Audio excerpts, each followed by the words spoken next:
Hey guys, Legendary Grimlock here, and welcome back to another Can They Solo the Verse video with Monster Hunter. Today, it's Godzilla, the king of monsters himself, going up against 10 of the strongest monsters from Monster Hunter, just like Kong. So, the rules here are pretty simple. He gets the same stipulations as Kong. He has his evolved form and stuff like that here. But the monsters are all size equalized. Basically, they're the equivalent to the size of Godzilla, or on a size to where they're compatible with fighting against MonsterVerse Godzilla. Alright, so I think it's pretty simple here. We give them the same rules here, and yeah, Godzilla gets to rest or regenerate a limb or whatever after every match here and stuff like that. And with the MonsterVerse scaling, it's pretty simple. They get to planet to star level ranges and stuff like that, or dwarf star if you really want to be like that here. With even Kong being able to take the gravitational inversion of the hollow earth portals, which even Monarch noted were able to like crush their vehicles and stuff. This will actually also scale the Beast Glove's durability as well here, because they had to drag the Beast Glove into the hollow earth here, with the hollow earth's gravitational inverse actually being compared to things such as black holes. So yeah, absolutely ridiculous, right? They also have relativistic or FTL reaction speed, being able to react to Godzilla's atomic breath, which are basically like nuclear fission or fusion waves and stuff like that. And, you know, Godzilla, Ghidorah, Mothra, Rodan, etc. are all capable of reacting to it. So, no ifs and buts about that. Then you have his evolved form, which is stated to be much stronger than when he was, or at least stronger than his base, something like that. Which Godzilla's base should be way above what he was in Godzilla King of the Monsters when he was at his peak fighting Ghidorah.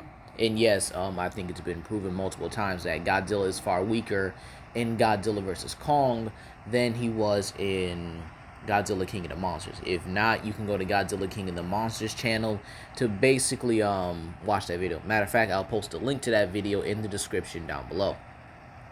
Now, let's talk about Monster Hunter scaling, and due to Monster Hunter stories, I've had the luxury of having my subscribers and my friends pretty much tell me this here, and Gold Rathian can actually create flash black holes here. Now, flash black holes is basically when you have to create a black hole at such a substantial rate or such a substantial speed here, so it doesn't wind up destroying the planet. This can actually get into pretty much a multitude of ways here, especially with how a lot of the monsters in Monster Hunter do scale to each other, because you do have some Elder Dragons, or at least the higher up Elder Dragons, that would scale above Gold Rathian, like Primordial, Malzeno, and Runer Nergigante would all scale above, you know, Gold Rathian and stuff like that, considering they are some of the higher tiers Elder Dragons.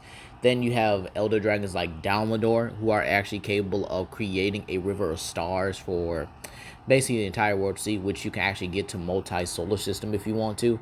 So again, yeah, they're pretty comparable. You know, they're pretty comparable here. And keep in mind, the last time we did this with Kong, he only got a 30% completion, which is actually interesting considering both Goliath and Grimlock were able to get 100% here with their respective monsters.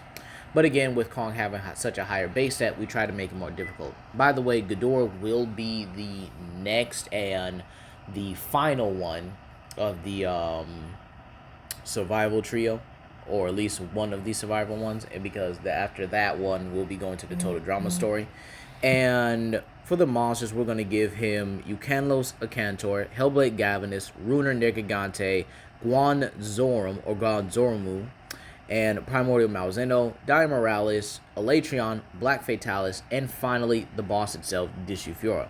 Godzilla will also be able to rest again after every matchup. So he'll have like a week's worth of rest after each matchup. His limbs will regrow and everything. He'll basically have everything he needs here.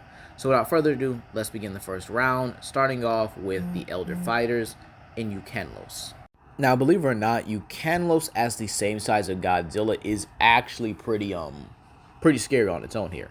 Ukanlos is an Elder Dragon level monster. Actually is considering to prey upon Elder Dragons like Kushal Daora, Elder Dragon like monsters in Devil Joe, and you can even consider Gammoth a part of that as well, considering Gammoth is one of the few creatures that are only capable of fighting off a Ukanlos if it can.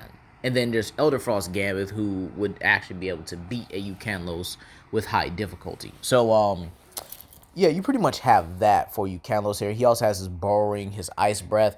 Plus, with his size being increased, this also means his armor or his armored skin or his, armored scales here would actually be a lot thicker to take Godzilla's Atomic Breath here. Now, Godzilla does have a way around the Burrowing, and that is his Atomic Breath. With his Atomic Breath actually being able to create shockwaves before, not before, as it hit the ground, digging into the hollow earth, meaning this could disrupt Ukanlos' Burrowing. But again, I still would give it to Godzilla high difficulty here. It's just that Ukanlos being bigger and again possibly being a bit faster here doesn't really change too much of the fight for Godzilla, except it's just a lot of difficulty here, especially getting past that armor. Now, next off, we have Ukanlos' fiery twin here, Akantor. Now, I know a lot of people have their, gripes and stuff about Ukanlos and Akantor being able to, or who wins between the two. But in all honesty, it's not too much of a difference between them, except I would definitely say Akantor has the hack's edge over Ukanlos here. And the reason why is because Akantor can actually utilize this black flame that's actually confirmed to be able to scorch scorch its opponent's very soul here. So you have a Elder Dragon level monster, not only with the tusk, armor, burrowing capabilities, but also comes with his own, sonic roar and stuff like that in order to be able to harm his opponents. And again, he's also Elder Dragon level. It's pretty self-explanatory. He also has his own Sonic Screech, which I think I said earlier. And again, we know Godzilla has been vulnerable to Sonic-based attacks before. But again, this is from Muto Prime, who should be of a much higher degree with the Sonic Scream than Akantor. But then again, size equalized. And again, still an Elder Dragon level being, capable of, fighting against monsters that can create flash black holes, which will go into the planetary, but will also scale to many times faster than the speed of light as well. Plus, he has a hack that can bypass the durability of Godzilla here. Now, again, Godzilla's nuclear pulse could possibly defend this attack, but again, Akantor could still give this Godzilla a very hard time. All right. Now, do I think Akantor wins this? No, I don't. I think the best way Godzilla could go about this is actually getting in close. Now, I know this would definitely cause some damage here, and Godzilla's never dealt with anything that can attack the very soul of his being here. But I do think Godzilla can endure it long enough for this to really happen. And even if Akantor's Sonic Roar here can just decimate his spikes and stuff, yeah, I still think Godzilla can endure it long enough for him to get this ability in. Basically the same way he did with the female Muto, except actually deploy the Atomic Breath down her throat. Yeah. It's going to be a lot, and Akantor may actually use the Sonic Roar at that point blank range, but I do see Godzilla being able to grab Akantor by his tusk and enduring it long enough to push through with the Atomic Breath down his throat. Plus, if we actually consider it, Godzilla's durability has pretty much evolved just as much as he has. I mean, it's not like his durability had gotten any weaker over the years, right? I mean, dude went from tanking the permanent extinction to tanking the oxygen destroyer, surviving it. I mean, he still made it to his, layer to actually gain and regenerate here. But again, Godzilla should be able to take it, albeit this is going to be some difficulty here. Now, next off, we do have Hellblade Glavenus. And this one is, Godzilla is definitely losing a limb here. While I do think Godzilla definitely can win it here, it's definitely not going to be in a close quarters fight here. Godzilla making that mistake on a Hellblade Glavenus is very possible. Because again, Hellblade Glavenus is the same size, or at least at a size comfortable enough to fight against Godzilla. That means his blade is a lot bigger. And keep in mind, they're still capable of swinging that blade around like it's nothing, like it's a katana blade and stuff here. And again, we have Hellblade Glavenus being able to do some of the most ridiculous stuff of all time. The heat from their tail is so powerful that it can turn mountains to dust. Now, Not only does it cut through mountains like a hot knife through butter, well, I mean, pretty much even a basic Glavenus could do that, but it's able to turn them to dust. Like, there's no way Godzilla's not losing a limb or at least getting slashed across his eye or something if he gets too close or, again, keeps the fight prolonged to close quarters combat. But the best way Godzilla could actually do this, and this is probably one of the only ways he could win, is really utilize his atomic breath and possibly even go to his evolved state a bit earlier here and definitely push that atomic breath a bit further. Now again, Hellblade Glavenus should be above the likes of Devil Joe, and this does, this does affect the scaling here a bit. Sorry, not affect the scaling. It should cause, Godzilla a great, tremendous amount of trouble. He's probably going to lose an arm. Who knows what he's going to lose during this fight? An eye, something here. But again, he should be able to beat Hellblade Glavenus with his atomic breath, if not going into his evolved state and then using his atomic breath. Excuse me. Tongue-tied. But, yeah, round one, I definitely say Godzilla takes it high difficulty. He's definitely going to have to get past the hacks and abilities, but he can do it nevertheless. Now, starting off with the Elder Dragon tier, we have Guan Zoru, and this is actually where the difficulty really begins here. Godzilla could legit lose here. Guan Zoru actually is like a pretty powerful Elder Dragon himself, scaling to a lot of the tower monsters like Molten Tiger Rex. Then you have Goldorathian, Silver Rathalos, and even other Elder Dragons like Eruzin or Eruzarian, who will be in the next Monster Hunter. Can they solo the Monster Hunter video? And then you also have the sheer fact that Guan Zoru has a lot of hacks and abilities. His Fire Breath and his Dragon Energy Manipulation. Believe it or not, Guan Zoru actually has pretty much one of the best Dragon Element manipulations, I should say here. Excuse me. And then the sheer fact he is capable of using it in many ways. AoE attacks causing, twisters and tornadoes, powerful hurricanes combined with dragon energy, using explosive energy balls and stuff like that. And he apparently also has a sonic roar. Plus his flight capabilities are capable of giving Godzilla the work here. And again, Godzilla's atomic breath really could miss a lot of times during this fight here. Godzilla could shoot it, and Guan Zoru could just dodge it. Keep in mind, he is smarter than the last three monsters I just named. The only one that I think would be capable of even dodging the atomic breath because of their speed here would definitely be a Hellblade Glavenus. But again, Guan Zoru actually has a very solid chance at winning here. And again, this is definitely a 50-50 for Godzilla. He could stop here, but he could also progress here. Again, it just really depends how Godzilla goes about handling Guan Zoru. And again, that's not to say he doesn't have any experience dealing with flyers here. Speaking of flyers, we have the next one here being Primordial Malzeno, one of the higher ups in the Monster Hunter verse here. Not in the same tier as Black Dragons, but is definitely considerably close to the levels of Ruiner Nergigante, as he does surpass the tower monsters like Lucent Nargacuja, Goldorathian, Silver Rathalos, and even Amatsu by his rank in the game. Now, this is pretty important here because, again, he also has his Bloodlust state on top of it, giving him a pretty decent power boost. Like, this dude is an absolute monster when it comes to combat. And he's one of the more intelligent Elder Dragons as well, even being able to help and fight alongside humans when, I guess, pretty much back in ancient times and stuff like that. So yeah, it's pretty crazy in my opinion. But yeah, how does Godzilla do against Primordial Malzeno? Keep in mind, he would still have his blood drain ability as well here, as again, this is still a vampiric Elder Dragon, just not to the same degree as his regular or his blood or his what is the word I'm looking for? The Kuros, his Kuro version of himself. And Godzilla definitely is going to need that nuclear pulse here.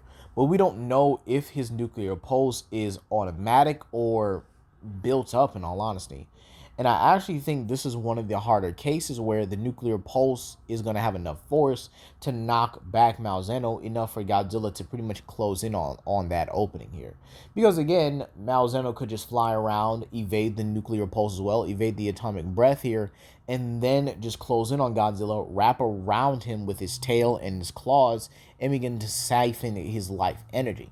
Now, you could actually maybe argue that the evolved state may produce enough energy to overload Malzeno, thus maybe causing him to explode, or basically just having him too much energy for him to feed on, and he backs off here. But then you also have him now possibly with an even stronger boost than he's ever gotten from dragon element monsters or elder dragon level monsters here. And then he goes into his bloodlust state, and now he's a whole lot stronger and possibly too powerful for Godzilla to handle. Again, Godzilla could stop here, but he's definitely stopping at Ruiner Nergigante, even in his evolved state. And I've actually given my reasons for this for Ken Nergigante Solo the Monsterverse video. And the reason why was because Nergigante's durability, regenerative capabilities are just on a whole nother level compared to Monster vs. Godzilla here. Until we see, Destroyer possibly regenerate from one of Godzilla's cells and stuff like that here. But, it's pretty hard to say here because Nergigante scales above so many monsters in the Monster Hunter verse here that it's not even funny. You can get this dude from large planet to star level pretty casually with the scaling.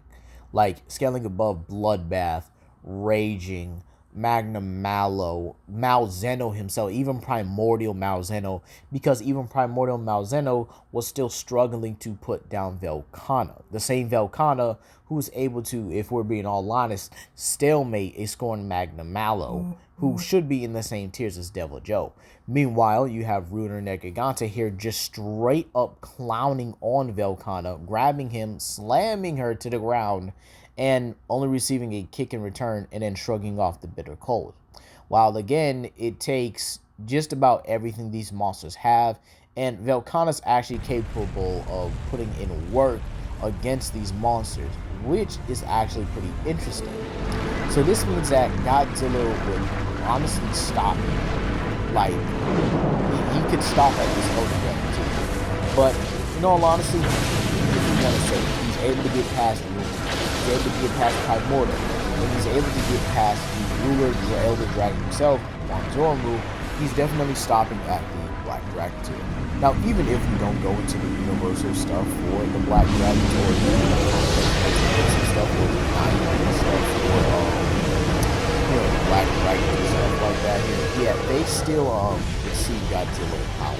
These guys have been known to be world-causing disasters with Miralis even sinking multiple countries, to be honest here.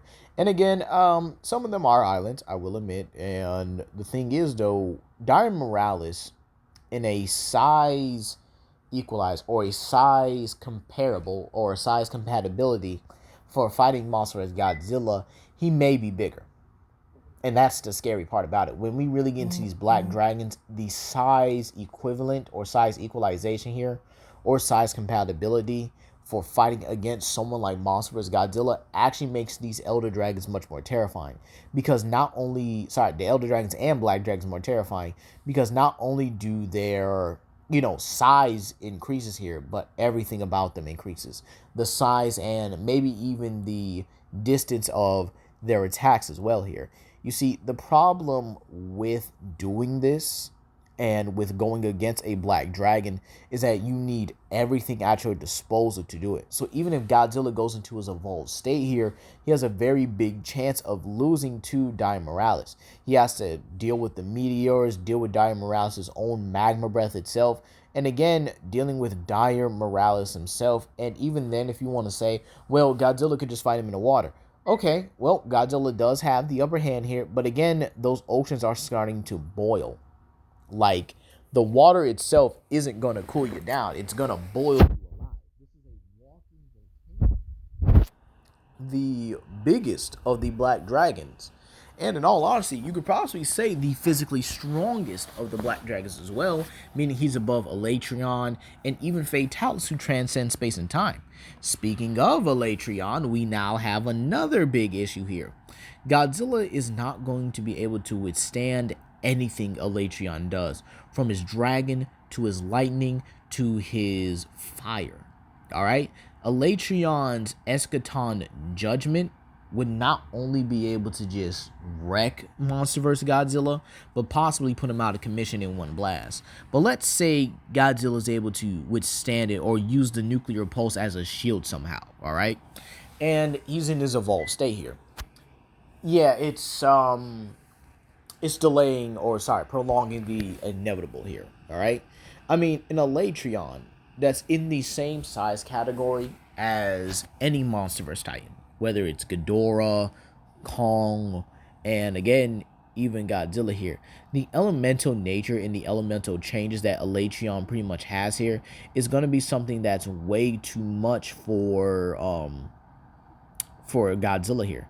And again, you know, the funny thing is, I know a lot of people are going to argue, well, the monster hunters die by, you know, these weapons all the time. You guys do realize that these weapons are either made from other monsters with their powers and abilities, and the hunter themselves is not even human.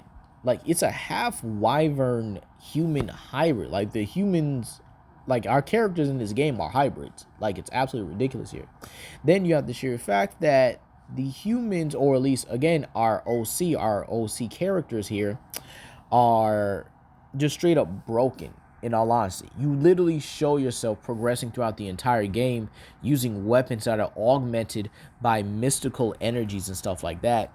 And then you're also given rune stones by Geralt here in a crossover, in the pretty much extension to the game here, to actually aid and power you up.